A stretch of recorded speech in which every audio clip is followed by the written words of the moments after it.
everybody. We're just going to wait a few more seconds to make sure that we've got everyone on board.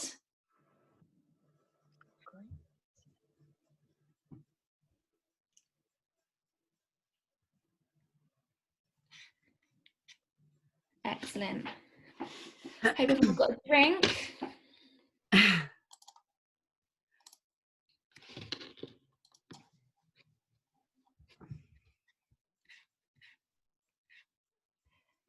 Excellent. Welcome everybody who's just joined, and we're just going to wait a couple of seconds to give everyone a chance to log in.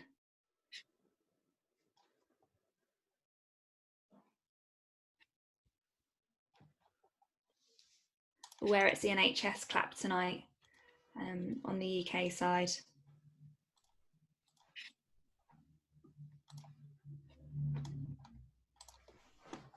I think I can hear the clap slowly start. Like the clap's getting a little bit quieter.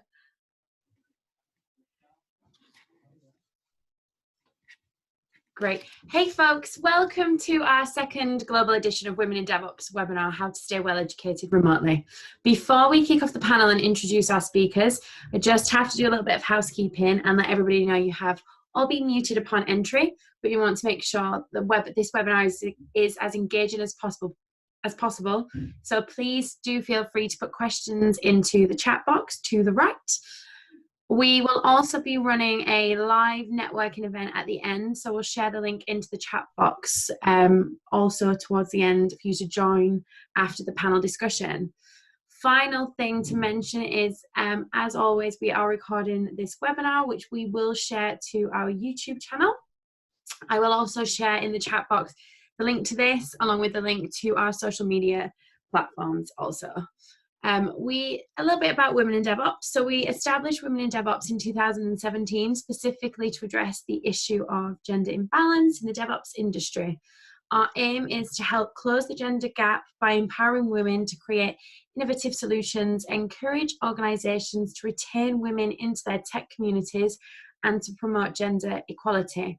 I'm Francesca. I'm one of the co-founders of Women in DevOps, and if you attended our first webinar, I was chairing that one, but as promised, I will be passing this over to Lauren this evening, and I'll just be on standby to review any questions that anybody sends in the chat box and make sure that there are no technical difficulties, we hope. This week, our topic, again, as I mentioned, is how to stay well educated remotely.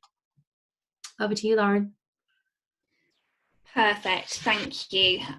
Yeah, so for those who are just having a quick look at the attendee list, there's definitely lots of new faces and a couple of people there that have definitely been before COVID-19 kind of turned our world upside down, and in-person events are no longer for the foreseeable. But this is great because it means that we've been able to connect our community globally, and there's people from all over the world in this webinar, so it's very exciting. So for those who don't know, I founded Women in DevOps 3 years ago, and it was essentially just to be a safe, inclusive environment for those and for anyone in technology who wanted to go to meetups that weren't, guys, beer and pizza, and just to be a really strong, close-knit community. But it's kind of snowballed into something much larger and much bigger, and we're global now. We've got over 4,000 followers, 4,000 community members. It's really exciting. So today we're going to talk about how to stay well educated remotely, and that's not just traditional education in that sense as well. We're going to be talking about all sorts of things in regards to connectivity, education channels into university, all sorts. So it's going to be a really great afternoon or evening, depending on where you are. So a massive welcome again, and thank you everyone for joining. I'd love to introduce our panel, but I'm sure they are going to be they'll be better off introducing themselves than how I could do it. So I'd like to introduce the panel. First up, we have the lovely MG from HashiCorp. So if you could just introduce yourself very briefly, that'd be fantastic. Sure. Hey everybody, I'm MG. I run talent development here at HashiCorp. And for folks who know us, we are about 80% remote. in terms of our regular working patterns. So happy to share anything I can about what that's like. Thank you. And then we've also got Jennifer Petoff from Google. Hi there, I'm Jennifer Petoff, and I'm currently the head of Site Reliability Engineering Education at Google. The SRE team, we're responsible for internal training for Google's SREs, training people up on our production systems and SRE principles, practices, and culture. And we also pride ourselves actually on applying SRE principles to running the training program itself. So making sure we have great monitoring, drive decision-making, and ruthlessly vanquishing toil through automation, of course. I've been at Google for 13 years to the day, actually. Today is my 13th Googleversary, and I'm based in Dublin, Ireland, and I've been living here for about 10 years. Oh, congratulations on your anniversary. That's very exciting. Okay, then we've got Alex Jones from American Express. Hi there, I'm Alex Jones, folks. I'm an engineering director at American Express. I work on cloud engineering projects such as Kubernetes and other infrastructure projects. I work on Devops, and I try to bring a DevRel mindset for people to engage with their community internally and externally. And I've worked here just over a year now. Perfect, thank you. And last but absolutely not least, we've got Edith, the lovely Edith, the founder and CEO of LaunchDarkly. Hey, as you said, I'm the founder and CEO of LaunchDarkly. We are a feature management platform with about a 200-person team worldwide. And we serve true trillion flags a day to customers like Intuit, IBM, and Atlassian. Perfect, thank you so much. So how this is going to work, everybody, is we're going to have 30 to 45 minutes of questions, panel time, Q&A before wrapping up and going over to the networking. And hopefully that's enough time for everyone to fit it into their busy schedules and join us here with our lovely panel. So I'll kick it off straight away. What I'll do is I'm going to ask each panelist a couple of questions each and then open it up. But as Francesca said, please do use the Q&A function or the chatbot if you prefer. I'll be keeping an eye on both as you go through, so don't forget your questions. We will come to them at the end. So without further ado, MG, you are lucky enough to work for HashiCorp. And for those who don't know, it's 80% remote, I believe, off the top of my head. And what I would love to hear from you is what changes in a remote environment and how can we make sure that we're remaining visible at work, especially when thinking about things like upcoming promotions this year and things like that, and make sure that this remote situation doesn't put a pause on anything. Absolutely. And I think there's obvious things that are different about working in a remote environment, but the obvious thing is that people don't see or hear you in the hallways. They don't run into you in the lunchroom. You don't accidentally meet people almost ever, right? So therefore, we need to be more intentional and we need to plan where we need to be and when we need to be there. So, we actually go at this from a very intentional perspective instead of leaving things to chance. So how do we do that? We need to take a lot of ownership around staying informed. So I think when you're in a co-located environment, information comes your way. That's not necessarily always the case in a remote environment. So we decide which communication routes are critical for us individually, and we make a plan to consume those communications regularly. So this can be things like all hands, specific Slack channels, email lists, one-on-ones. In this kind of environment, they become absolutely critical. So we don't miss them ever, and if we do, we reschedule them. That's really important for that visibility, but also not just visibility to us, but our visibility into the business. We are very bold, right? So another thing that if I were going to give advice to everyone, and this probably pertains to co-located environments as well, but be where you need to be when you need to be there, and be seen. And we do that by not worrying about leveling, right? So we reach beyond levels, all the way up to our co-founders, our CEO, to ask questions, to make sure that people have the information that they need from us. And we take advantage of opportunities, all opportunities to speak with groups. So not only our own team meetings, but other groups' team meetings, conferences, external events. These are all the things that we do. And the only difference really is that we do them with great intention. Things happen circumstantially in a co-located environment, not so much in a remote environment. And so planning better, taking a great deal of agency in our work and ownership over our career and our opportunities. So one tip that I would have for everyone, if you don't know, especially if you're remote, don't be shy and ask anyone. So this is how we stay in the information flow. Perfect, amazing. Does anyone else on the panel have anything to add? What you're doing on an individual or team or a wider company basis? I would just say, like a lot of what MG said really resonated with me. Like, as someone who normally works in the office and is now thrust into a work from home situation, I do find myself more intentionally, going to all hands, trying to consume information. Whereas before I might have said, I can get that information in another way, or like, I don't need to bother. So like I said, really appreciate being able to learn from the experts who've been doing this for a while. Yeah, and just to add to what Jennifer was saying there, I think that, as MG was saying, it's a great leveler in terms of it really means that regardless of your hierarchical position within the company or your team, you feel as if you can be slightly more emboldened to say, hey, I've got a great idea. Can we connect and actually walk through it? And I think I've seen that happen firsthand, and I really like it. I'd add that I'm the CEO and co-founder, so I've been here the whole time. Being remote has forced us to be more deliberate about communication, and we've started running it more as an incident. I mean, that's our heritage. We're an engineering DevOps company where, every week I send out an update to the company. Just, hey, this is what happened this week. This is what you need to know about. And we do an every other week, all hands, which people really appreciate.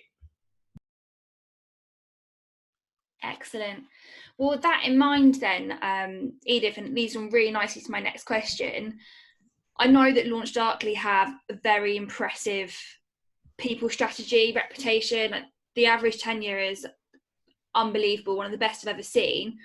So I guess not just the remote working or, COVID-19, I mean, not just thinking about that, but how are you creating internal mobility and progression for employees? And has COVID-19 changed that? Like, has this period of extended remote working kind of changed the vision or the layout, or have you managed to keep that very much in flow? Does that make sense? Yeah, well, first, thank you. We pay a lot of attention to culture. We do a quarterly pulse survey about engagement with the team.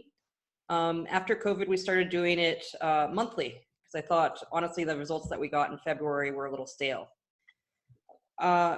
It goes back to one of our core values, which is learn and grow. I think we want to have a company where people can invest in their own career and feel invested in.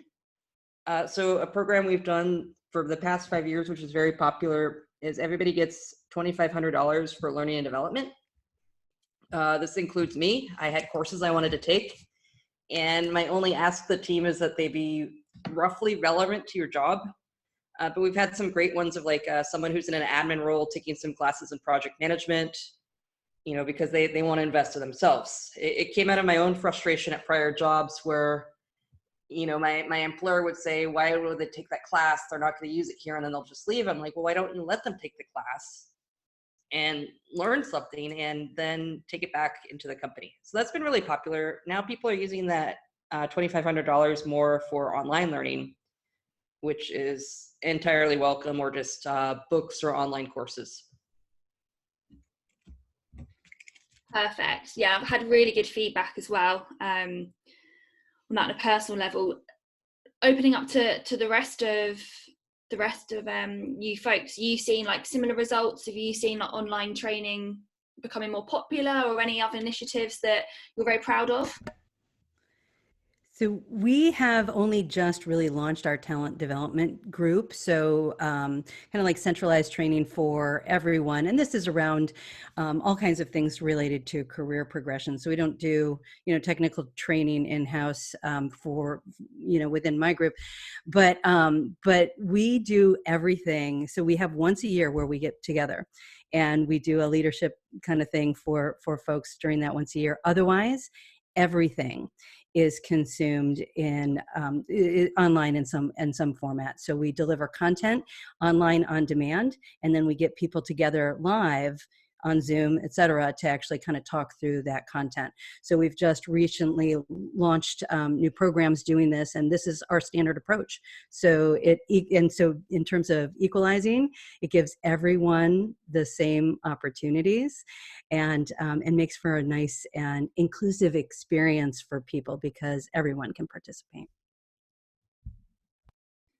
Perfect. And that's internally, but externally, HashiCorp have just released their certifications, haven't they? And that's 100% online based, isn't it? That's right. That is absolutely correct. Yeah. And it's looking really good too. So check it out. And are they free to take? So there's fees for like certifications and so forth. So check it out. There's actually a lot online that is completely free. So check out our Learn site, and you can do all kinds of things. Really snazzy and fresh and new. Excellent. I'll make sure that when we follow up, perhaps I can grab those links off EMG, and we can make sure that everyone on this call has access to that, which is really great. And before we move on to the next question, has anyone else got anything to add? No? Perfect. Well, we've been talking a lot about learning and education in the last few questions, which actually leads on very nicely to my next one. Because Jennifer, I know that you have the very exciting title and role of co-leading. It's the SRE program globally, isn't it, that you look after? Indeed. So I'm the global lead for SRE EDU at Google. Exactly. Perfect. I think Alex has already been stuck into your book. Yeah, I brought my prop. I think. Oh, excellent. Were you involved in the cover design as well? Because I like that. That's cool.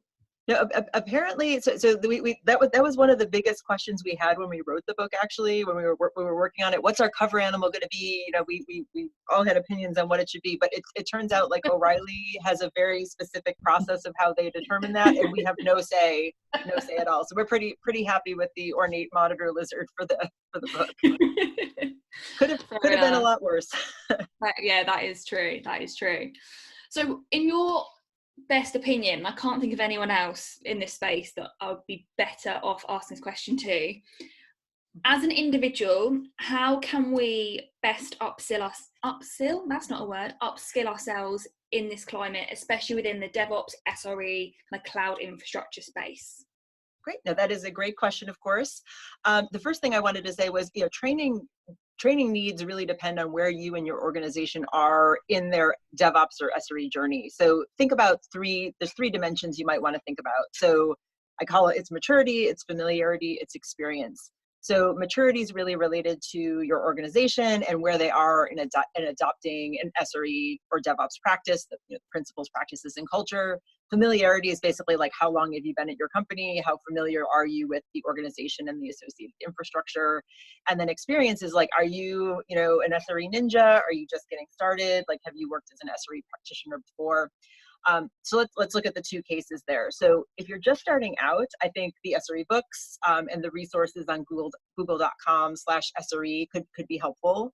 Something you can kind of consume in your own time as you may have some more time on your hands at home. There's also opportunities to read up and invest some time in like the foundational principles around developing service level objectives for your product or service. Google Cloud has actually put out a Coursera course on measuring and managing reliability. Some other resources that are useful, Pavlos Radis, Dastergon on GitHub. He's an SRE who's based in Munich. So great guy. You may have met him at conferences and such. But he's curated a list of resources for the industry and posted them as a repository on GitHub. So it's awesome SRE repo. My plan was to actually like paste this into the chat window. As you may notice, I'm on my backup solution for being here with you today. had some issues logging in from my desktop. So I am on my phone and everything is like propped up on top of my copy of the SRE book, which I had planned to have behind me in the frame. Sorry, but I digress. Another resource that's quite useful, I would say, like the Devops Institute has some great resources that can help you get started. If you're more experienced, my recommendation would be, are there others you can identify that you can learn from, either from within your company or outside your company? Attend a virtual conference, attend webinars like this. This is a great way to learn from each other. And lots of traditional in-person conferences have actually moved virtual. Although, of course, there have been some conferences been doing it this way for years, like All Day DevOps, for example. In fact, both All Day DevOps and Failover Conf happened about a week ago, and all those talks were recorded and they're available for free. So check that out. Lots of good in-depth material there. And I think it's great. You can connect with fellow attendees. You can connect with speakers. Typically there'll be Q&A and Slack or on another tool. So use that opportunity to explore areas of interest and learn from each other. So that would be my top pieces of advice. Excellent, thank you so much. Alex, MG, Edith, do you have anything else to add? I know we kind of touched on it, but any kind of last? I think from a culture standpoint, I think something we try very hard to do is make training seem like a treat and not a punishment. It's not, and I think we've done a good job with that. Like, we rolled out manager training and people want to go to it. They're excited. And then also we have people who want to become a manager who want to go to it because they're like, okay, this is how I can level up in my career. So I think if it's done poorly, training could seem like a, kind of a bad dog, don't do that again type thing, versus a positive of, we want to invest in you and we want you to invest in yourself. And that's why we want you to do this. I like that. That's cool.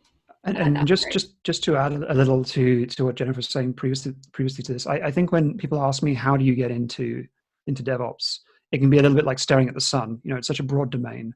There's so much to learn. It's a mile wide and a mile deep. And I think that in that situation, the best thing to focus on is being outcome focused, right? Kubernetes is in vogue. It's a fantastic technology, but in 15 years' time, I'm sure it'll be something else. And equally with service mesh and services in the background for key value pair storage, there are a plethora of them. So try and be outcome focused. Say to yourself, what is it I want to learn here? Do I want to understand how to triage, debug, remediate? Do I want to understand how to communicate on a major incident bridge? Focus on those behaviors, because the technologies will come and go. And so I think my advice is take a simple example of how to get something up and running and really hone your craft at how to work around with those personas saying, hey, I don't know what's going on here. Can you help me out? Or can you investigate this? And that's really, I think, the gap between what is taught and what is learned. Yeah, we have this 70-20-10 model that is basically for learning, and it's so old, but it's still totally relevant. So basically, this poses that 70% of learning is on the job. So it's the stuff that you're doing. 20%, exactly what Jennifer was saying, learning from others. And if you're fortunate enough to work with other folks in DevOps, learn from those people. 20%, that's brilliant. Only 10% is like traditional learning and education. So, and it's important and it gets you started, but where you're actually learning and where the rubber hits the road is that 70%. So find a peer, find a mentor, somebody who can help you along as you're trying it out and putting it in place. And I would say even with formal programs, those that incorporate elements of learning by doing, like, people retain a lot more, people get a lot more out of it. People consider it more of a treat than, oh, I have to sit through this lecture, and maybe they remember 10% of what you tell them, or it's not as impactful. So excellent. Okay, perfect. Well, let's kind of step away from education and career and thinking about that more traditional, what we call education, and something that I've talked about a lot with so many different people over the last few weeks is, it's scary times right now. It's so unprecedented. What are we doing to look after ourselves? And I think there's definitely an education piece around educating our teams and our peers, and all of those people around us to what we should be doing right now and how to look after ourselves. So Alex, I know that we've discussed this in the past and you're quite passionate about it, but what are you doing to make sure that your teams are looking after yourselves, especially thinking about those, who are on-call rotations? I feel like, now everyone's kind of moved this work from home model. I've spoken to lots of people who are like, when does it stop? Like, I'm just at my desk 24/7. I'm sat in my study. I eat here, I sleep in the room next door. What would your best advice be around that? What can we be doing as managers and peers and colleagues? Over to you. So yeah, it's a great question, because I think it's so relevant to so many of us. And this pandemic touches all of us in some degree, whether we have it through one degree of separation or through several. I think there are two primary tenets to this that I try to advise people. And I think the first of those is to allow our learning to take us to learn about ourselves and our own mental wellness. Not in just a platitude sense. I really mean in the sense of understand that you're living through a crisis. Understand that you don't have to have a side hustle. Not everybody has to be learning React in their spare time. You don't have to be becoming vegan or learning how to make sourdough. You don't need to be doing any of these things. You just need to be able to survive and feel comfortable in yourself. And I think that's enough, and that you are enough. And when you start to socialize these ideas, it starts to break down boundaries. Even if you're doing it just on a chat with a team, you're saying, hey, I just finding it really hard right now just because I've got my kid coming in.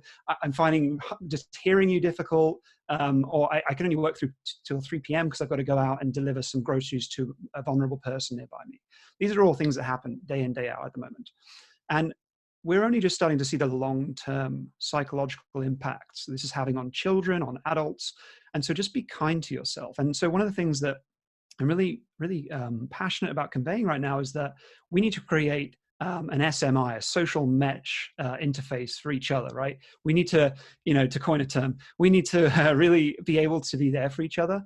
And I think that starts with, to quote a book, radical candor, right? The idea of actually being truly honest.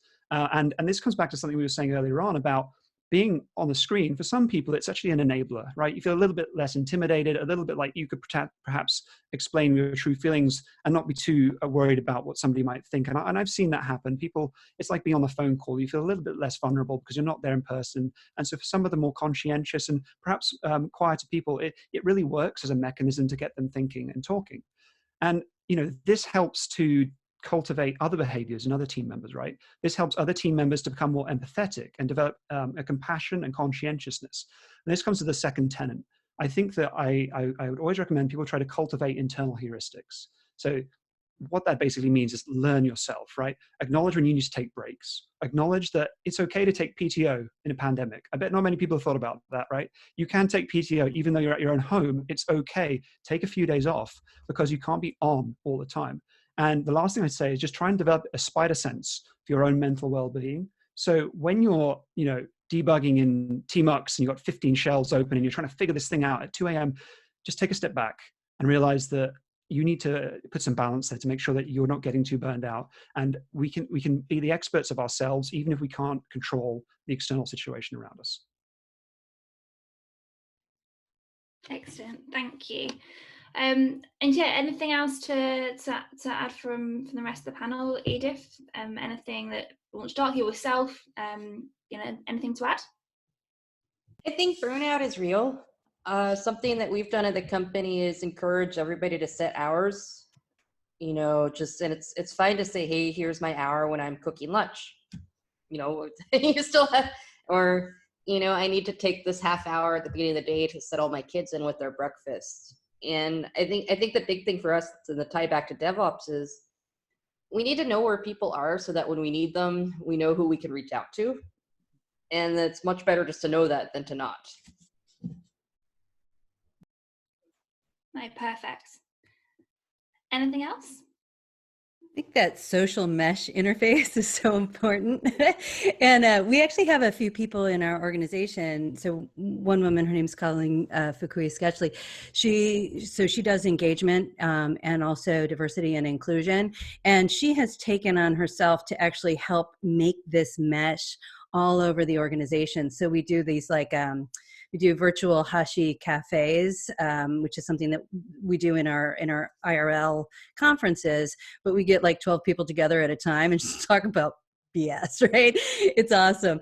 And you sign up for it. You don't know who's going to be in there with you. And you've got an hour of just social mesh, it's awesome. And all of these little things, we're like launching things like Headspace, and we do it together. Like on Tuesdays at 9:00, we get together and I run my Headspace, and we sit there and we do this together. And those things have been just, they've been really important to us. And to exactly Alex's point, it's like, we have to take the time to do that as a group, for ourselves individually, and then sharing as a group. It's been really important.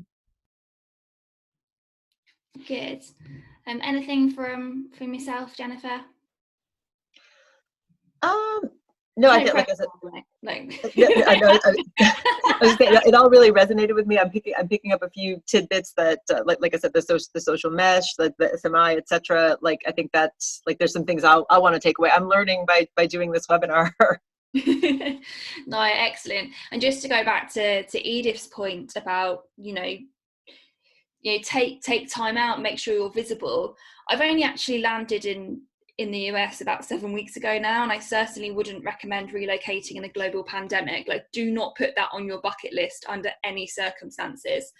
So I'm still kind of learning, local takeouts and stuff like that. So I'm not sure if you have Just Eat here, but Just Eat in the UK, and for those listeners, is a big delivery service. And I saw this huge thing on LinkedIn that was like, oh, Just Eat have said, we should step away from our computer for an hour around lunchtime, like as if you are allowed a lunch break. Like, they haven't just invented lunch breaks. But yeah, to add to Edith's point, like, that is really important, and it's something that I, for the first few weeks, I definitely failed at. Like, and it doesn't do anything for your productivity, let alone your well-being. So it's good that I'm glad that other people I'm not just the insane one that was trying to do that originally too. So that's great. And we kind of touched on this, but I was going to ask MG next, and I maybe answered your own question in what you've just said, but being the expert in remote working, you've got all the gear, which definitely shows. I've had a couple of comments actually in the chat, I don't know if you've seen them, about the clarity and the headset. So perhaps you can link your headset in the chat there if anyone's interested, where MG got her headphones from. But we talked about having kids in the house, and your partner's there when you're trying to work. We're having to rotate rooms, myself and my partner working from home on top of each other, roommates. How can we progress to continue doing good work, moving away from the well-being point of view? How can we continue to be the best we can be, produce, finish products and projects on time? Yeah, and it's, oh gosh, I feel for everyone, because I can speak for experience, like the spouse, the dog, the kid. It's just, it's hard, it's chaotic, and also, for my peers who are alone, right? This is like, it's a different challenge and the same challenge at the same time. So it's just been really tough for everyone. And I think it's different for everyone. We're all finding our own way forward. And for me, I think I'm pretty realistic about stuff like how much I can really make my kid do, and how much I can get done. And, I have a sourdough culture. I'm pretty sure it's dead, whatever, and so for me, I'm pretty intentional about what I optimize for. And I've been optimizing for HashiCorp relatively selfishly, because I really like my work. But it also, sometimes I feel like I have a little more intent, like the intent and the outcome match more clearly at work. So I really love that. And then the way we make it work. So my husband and I have basically agreed that if somebody wants food made, they make food. And if you make food, you make it for the team, right? So, and then if nobody wants to make food, then nobody makes food. And we have frozen pizza and cheese sticks for dinner, and that's fine. So, but we have we make these we make the implicit explicit, which is kind of weird. Like, you're allowed to be over there and I'm allowed to be over here. And we just like, everything is, we just try to make it really explicit. And we do that with work too. So that's like home life. And then I think the other key, making the implicit explicit and then prioritizing, especially for work. And then being intentional about those priorities. So like I let my husband know at this time and my kid know at this time, y'all stay out of here, right? Because I've got this going on. And we do this on a daily basis. What's going on? What are the priorities? What needs to happen? Making that implicit explicit. And then we do it the same for work. So I'm clear about, look, boss, this is what's important. These are the priorities. This is the stuff that's not getting done. And by the way, these are my home priorities that I have to fit in now. So, so in this way, we're setting expectations and able to move forward and have agreement about the things that are the most important. And some things are really important, and right now isn't the time. So I'm always asking myself, is this the right work at the right time? And if everything were normal, I would probably be prioritizing more of those important and not urgent things. But right now, if it doesn't fall into the important and urgent, it's going to get pushed off a little bit until I can get my kid out of the house. So, you know, and I think that's generally a good idea, is to be clear about what the priorities are, but then also being clear about what, you know, if you use the Eisenhower quadrant for, you know, important and urgent, right now, important and urgent, with a view to the urgent and unimportant. In normal times, I'm all about the important and non-urgent, but this is different. Yeah, I mean, to tie it back to DevOps, sometimes people ask me, is DevOps about tools? And I always say, no, DevOps is really about process and communication. And what you just described right now is a perfect example of, it's much better to just communicate clearly, hey, these are the 5 things I'm going to get done, and these are the 10 things I'm not going to get done. And then somebody else might say, wait, your 5 isn't right, I need to do these 3 instead. Great. But if you try to do all 15 and do none of them at all, it's terrible. I mean, so that's goes back to just communication and prioritization. And it's always better to under promise and over deliver rather than the other way around. And by having those conversations and setting those expectations, you're much more likely to achieve that. Yeah, especially since we're all at home right now and you can't just pop your head into somebody's workspace and be like, how's that going? Very true. Or I hope you're not anyway, because that's not social distancing. Excellent. Alex, did you have anything to add before we move on to the next question? I was just reflecting actually at how difficult it is working with children at home. I'm sure anybody who is a parent or a carer would attest that it's extremely difficult just having no noise in the background. And so I'm thankful it's evening time here. But yeah, it's a stressor, right? It's a constant stressor that you wouldn't have to ordinarily deal with. So it's quite a tricky situation when you're trying to deal with work. You know, as MG described, the two-dimensional matrices becomes almost a three-dimensional, and that you have to factor in your children into those decision-making processes. So yeah, I can only empathize. And I think coming back to this compassion thing, I'm feeling it ever more so.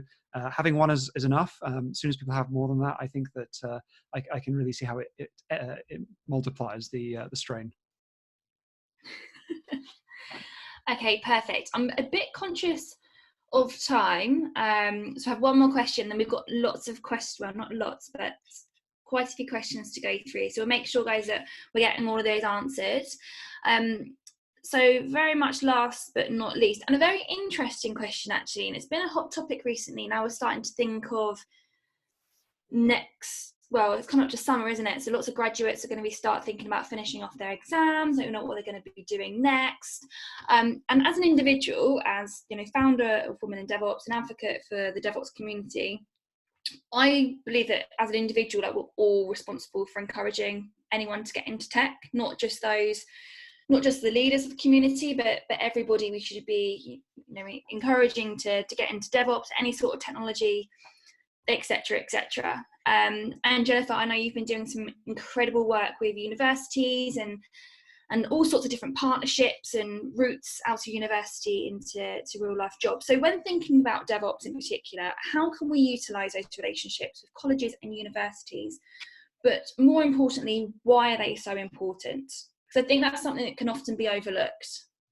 Sure. No, happy to talk about that. So I think a key thing is, DevOps and SRE, they're not on the curriculum. Like, they're not on a university curriculum, a college curriculum, at least at the undergraduate level.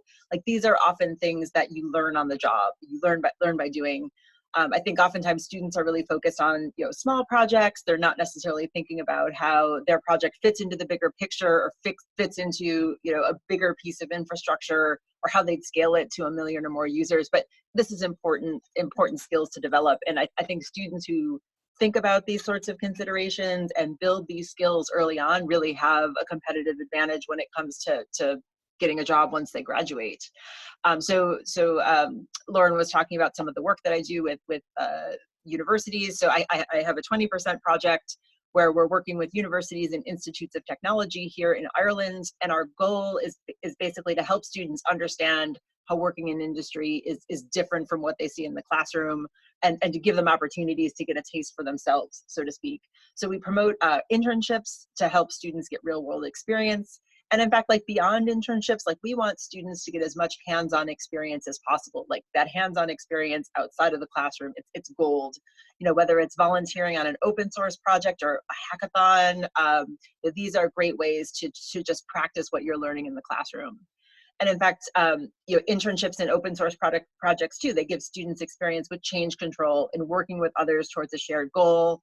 I also think coding competitions are great, and we encourage students to participate. We sponsor, Google actually sponsors the All Ireland Coding Competition. We've been doing that for the past 6 or 7 years. And these competitions are great for developing some practical problem solving skills. The other thing I would say, like, I also want to encourage the students on the call to really, if hopefully there are some, to get involved with student societies. So in Ireland, there's a number of student organizations or NetSocs and oftentimes they're like running some infrastructure for the university. And the clubs, a lot of the clubs have sysadmins looking after things. And I think there's an opportunity here to apply DevOps and SRE principles to the operations of running those services. So, like, get involved, read up on the concepts. Don't just do it the way it's always been done for your club, but see about how you can maybe up your game and learn a little bit about SRE and DevOps in the process. So there you have it. And anything else from any of the panelists to add to that? I don't know if you're doing anything around internships or anything like that, or you have a personal opinion on it. If so, it'd be great to hear.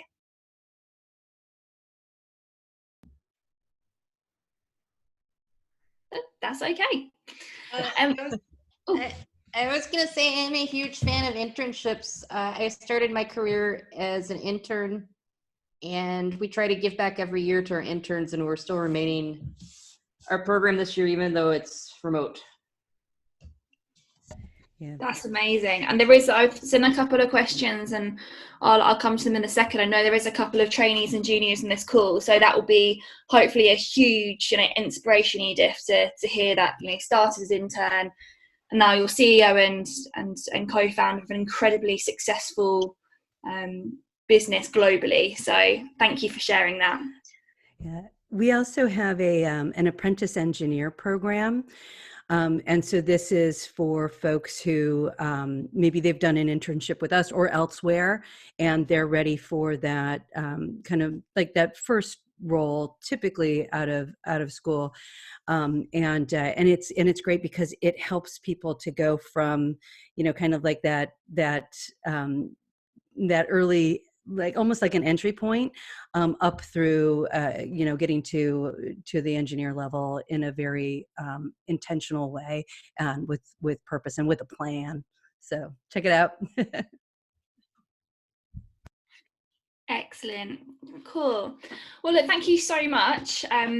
Hopefully everybody listening learned something, had fun, enjoyed that, got to know our panelists a little bit more, and thank you to all of you for being such great such great panelists and to be supporting women in DevOps, and it's also an absolute pleasure to have you today.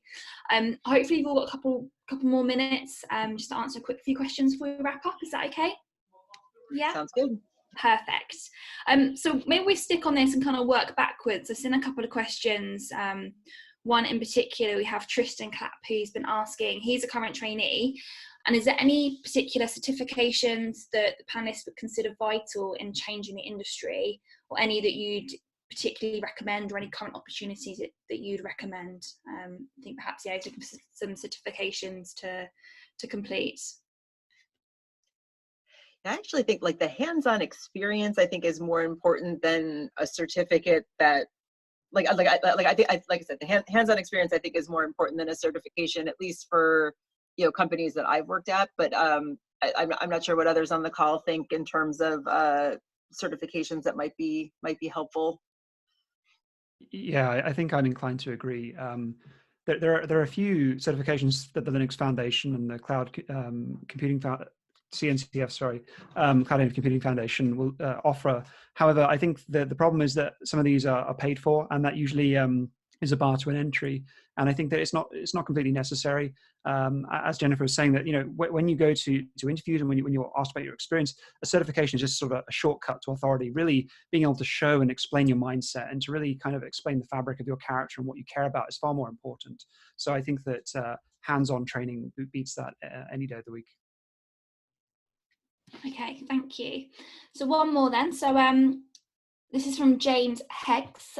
From a cloud ops /SRE point of view, how do you create that like live situation, like live enterprises scale situation within an upskilling or training environment? Well, that's quite a good one. I like that. Oh, how do you create like a sandbox? Is that like so trying to figure out like what, like something that's like live? Okay, I'm trying to understand the question. I think so, yeah. So how do you create like an enterprise scale situation within, I guess, like a training environment? That's my understanding of it. Okay. So, I mean, what we've done on the Google SRE team, so like we were doing a lecture-based orientation program for our new hires, and the feedback that we were consistently getting was, you know, it's too, like, learn by doing. Just stop like shooting the fire hose of information at us. Like we want hands-on. So we got together a bunch of volunteers who actually, we built a toy service, a photo service that has basically artificial load on it. And again, we can break it in very specific ways, and then students work together to actually fix it. I mean, this is something that we've done for our students, something you can set up for yourself. I'm not sure, maybe spin up a couple instances on your favorite cloud provider and play around. I don't know if others on the call have suggestions. Just to add to that, I mean, there's a special interest group for Kubernetes called Kind at the moment. So Kubernetes and Docker, and you can run that locally, and you can emulate pretty realistic sort of enterprise grade software quite cheaply. And one of the things you could try doing is a red team, blue team kind of exercise where you're the bad guys and the good guys at the same time. So you spin up your cluster, and then maybe through some randomness, you can delete some components, you know, whether that's the ingress, maybe that might be a pod or something running, and you try and challenge yourself to figure out how to resolve that. And just to complement that, I know that Netflix have open sourced a lot of their software for chaos testing and chaos engineering. There's a lot of buzz around chaos engineering where you can take tools that will delete parts of your infrastructure quasi-randomly to help you then get better at debugging that. And I can't recommend that enough, because it's a very, very low bar to entry activity, and it's a lot of fun, and you'll learn a lot as well. Okay, excellent. Okay, so we've got a question here from Helen. She's based in the UK. So Helen said she's been in IT for over 31 years and now a consultant DevOps engineer. She agrees with you, Alex, what you said about don't focus on the specific tools, and she's always been an advocate for, you know, good techie can pick up anything. However, recruiters and companies are still looking for certification in specific tools, and, you know, the most like latest like fashion courses, so to speak. And there's such a massive good technical learning material out there, but how do you wade through what's available and work out what to focus on? I guess you kind of answered the last question, but we can narrow it down a little bit more. You know, what should you focus on to assist with career progression? Yeah, so that's a really great question. And just let me reflect on the first part of that with interviewing process. A senior engineer doesn't necessarily mean a senior interviewer. And so the problem with a lot of companies is that when you're being interviewed, there'll be very quick screening exercises that engineers are also culpable of doing. And that'll be like, you know, do they know X, Y, Z? If not, then pass to the next candidate. And unfortunately, it takes a lot of the human element out of it. Now, and how do you circumvent that, and how do you shine through that kind of very, very quick decision? Well, I think that it comes through being able to spin a narrative of like, I started from here and I've got to here. I learned about these technologies, being able to explain that story of, hey, I looked at Envoy and then I looked at this other thing called Nginx. And I looked at these other tools, and lo and behold, I found I was talking to some folks on Slack about how I want to make a modification. And being able to spin a narrative shows that you can actually you know, manifest your passion into some activity that shows that you are a really, really forward-thinking person that wants to try and get involved. And I think that will shine through in a lot of cases. In terms of actual technologies, I would recommend the CNCF ecosystem, because that's a fairly democratic ecosystem. As I mentioned earlier, you can look at the tools and platforms on there, and you could pretty much fall on your feet with any one of those. I don't know what the other participants think, the other panelists have anything to add.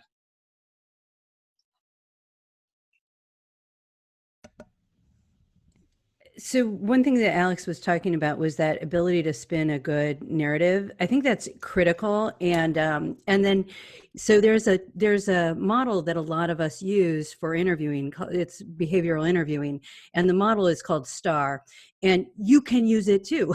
And so STAR is for situations, to be able to tell a story about a situation you were in, and then describe the task or action that you took and what the result was. So they're going to be, many of us ask you these questions in this model. If you can learn how to respond, you know, you're just telling your own experience, but it helps you to tell that compelling story.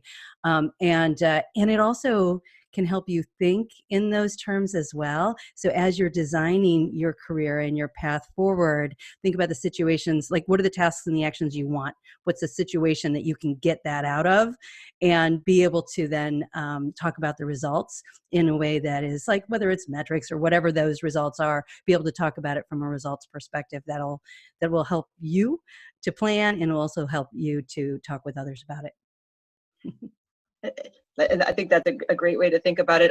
Another way that I've heard it framed is, you know, it's like you're casting yourself as the hero in your own narrative. So you know, you're the central character, you're the hero.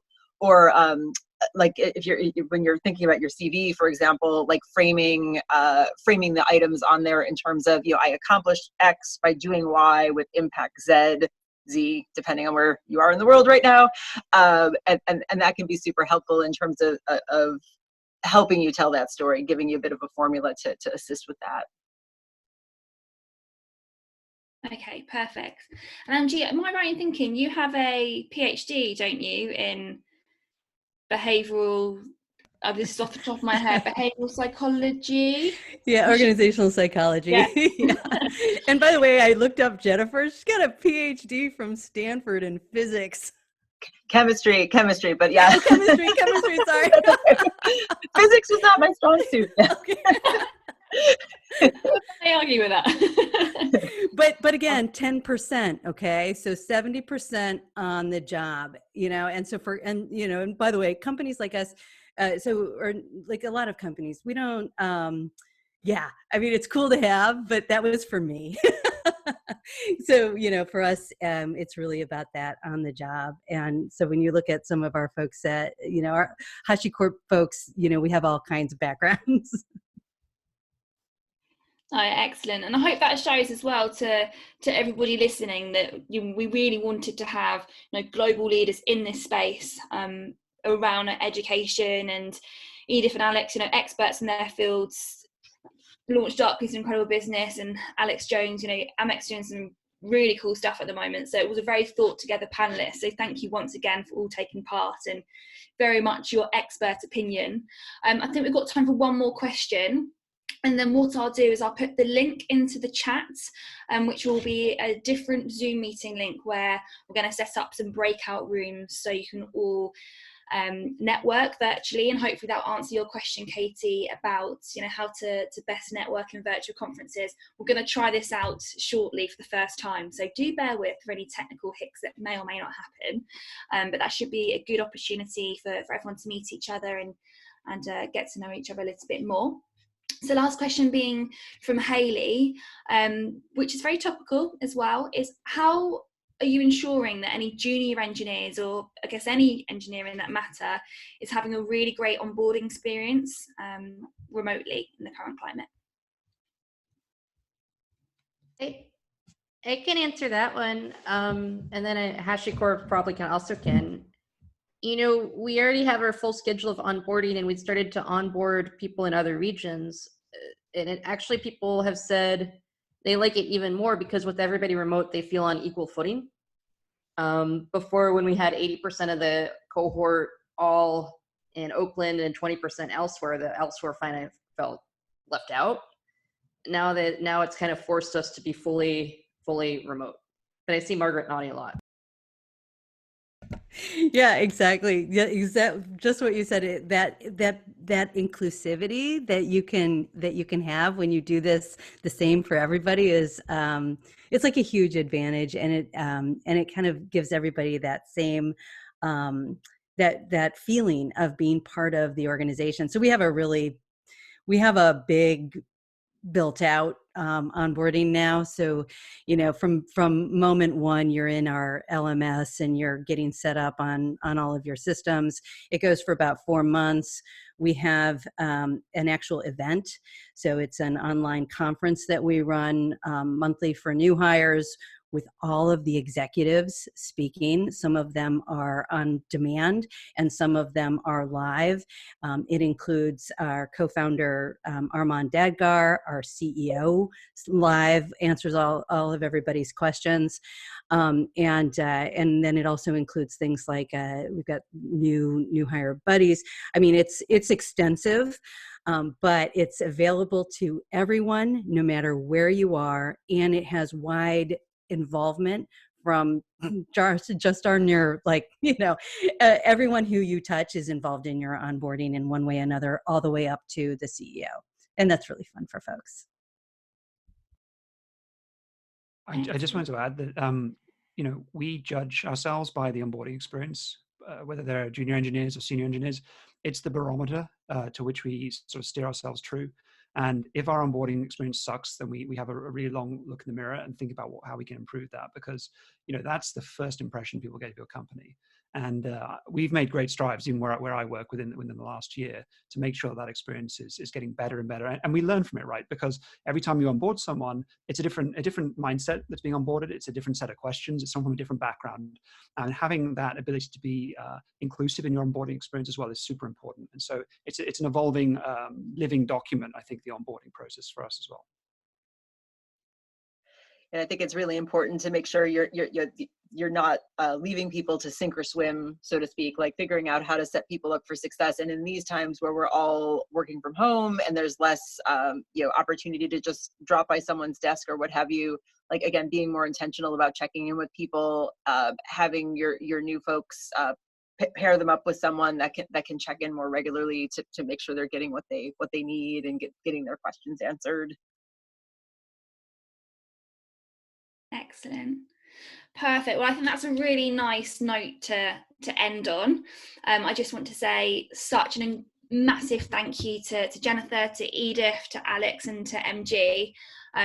Hopefully everybody that's been listening has had a really great time. This will be, if you're watching on YouTube, unfortunately you won't have a chance to take part in the networking session, but hopefully we'll see you next time. Our next event is going to be on the 14th of May, which is going to be Pride in DevOps, so focusing on LGBTQ+, and looking at inclusive workplaces. So hope to see you all there. Please do give us a like and a follow. Our Twitter, our Instagram, and our Facebook handle is Women in DevOps. Our Slack channel is just Women in DevOps. slack.com, so you can search for us on there. I'll put all of the links in the chats, and thank you so much. So for those that can join us for the networking session, I'm just going to pop that in there. Hopefully you can all see that in the chat box. We'll reopen that in about a minute's time, so it gives you the opportunity to go grab a drink, quickly break, whatever. Thank you so much for joining us today, and an extra thank you again to all our lovely panelists. Great. Thanks for letting us hosting. participate. Thank you. Bye. Cheers. Bye. Bye.